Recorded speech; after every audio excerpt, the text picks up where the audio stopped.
Эфирда Татарстанның көньяк көнчыгыш хәбәрләре, студияда Резида Шамсуллина. Бүгенге программада Әлмәт аграрийлары урып җыюга әзерләнә. Кызучыр берничә атнадан башланачак. Быел уңыш нинди булыр? Сапсерфинг әлмәтләрнең йөрәкләрен яулый. Узган ялларда шәһәр сусаклагычында фестиваль үтте. Әлмәттә юлларны ремонтлау дәвам итә. Зифа Балакина урамында эшләр тәмамланды. Чиратта Чернышевский урамы. Әлмәт аграрийлары урып җыюга әзерләнә. Кызучыр берничә атнадан башланачак. Быел барлыгы 54 мең гектардан артык мәйдан чәчелгән. Басуларның яртысы диярлек бөртекле һәм кузаклы культуралар, быдай, арпа, сабан һәм борчак.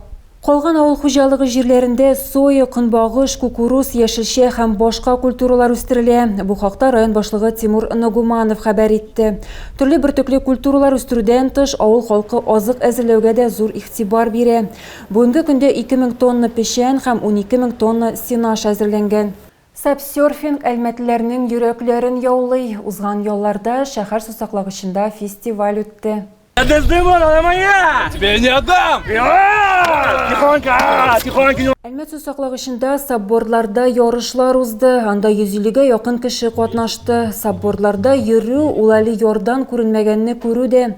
Кызыл китапка кертелгән ташбаканы тагын кайда күреп була, ди Азалия Ханнанова. Для нас это на самом деле хороший. Безнең өчен бу чыннан да яхшы казаныш. Соңгы тапкыр без үз категорияләребездә беренче урыннарны яуладык. Бу юлы да безгә катнашырга һәм җиңәргә кызык. Ханнановлар гаиләсе сапларда йөргәндә дә табигать турында кайгырталар, яр буйларын чүп-чардан чистарталар. Этот сабборд, он является...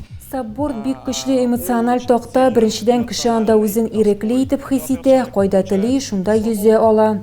Икенчедән анда күнегүләр ясап була, өченчедән экология белән дә шөгыльләнергә мөмкин. Ярышлар яңа катнашучылар өчен 1 километрлы дистанцияны һәм тәҗрибәлеләр өчен 10 километрлы дистанцияны үз эченә ала. Аның кульминациясе маскарадлы йөзүләр. Оештыручы Денис Алексеев беренче тапкыр тактага 5 ел элек Санкт-Петербургта баса һәм үз шәһәрендә шундый юнәлеш үстерергә карар итә. Муниципальные соревнования мы впервые. Муниципаль ярышларны без беренче тапкыр үткәрәбез. Аларны әле беркем дә үткәрмәгән. Бу барлык төбәкләрдә дә юк. Барлыгы 13 төбәктә серфинг федерациясе бар. Бүләкләү тантанасы төрле категориялар һәм яшь буенча узды. Җиңүчеләргә иганәчеләрдән сертификатлар тапшырылды. Шәһәр күлендә су куенырга рөхсәт ителә. Әлмәт пляжында суны тикшерүнең яңа нәтиҗәләре билгеле булды. Роспотребнадзор микробиологик күрсәткечләр буенча ул нормага туры килә дип хәбәр итә.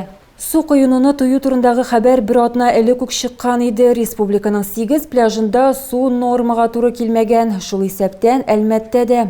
Моңа карамастан шәһәр халкы һәм кунаклары су куенудан баш тартмады. Ачык һавада рәсем күргәзмәсе һәм классик музыка концерты. Бу шәһәрнең мәдәни мөхите проектының чираттагы кичәсенең программасы. Быел Әлмәтнең 7 җәмәгать киңлеге Россиянең башка шәһәрләреннән килгән җирле музыкантлар һәм артистлар өчен сәхнә һәм тамаша залы булды. Иске Әлмәт микрорайоныннан алып Көнбатыш капкаларына кадәр. Каракүз мәйданы концерт залыгына түгел, картиналар галереясына да әверелә. Музыкантлар уйнаганда тамашачылар рәсем сәнгате белән танышалар. Экскурсияны автор Полина Илюшкина үткәрә. Әлмәткә килгәнче рәссам туган шәһәре Казанда күргәзмә ачкан. Выставка посвящена играм БРИКС. Ул БРИКС уеннарына һәм БРИКСның булачак саммитына багышлана. Анда Кытай, Иран, Төркия, Мисырдан гомумән берләшмәгә керергә әзерләнгән илләрдән эшләр.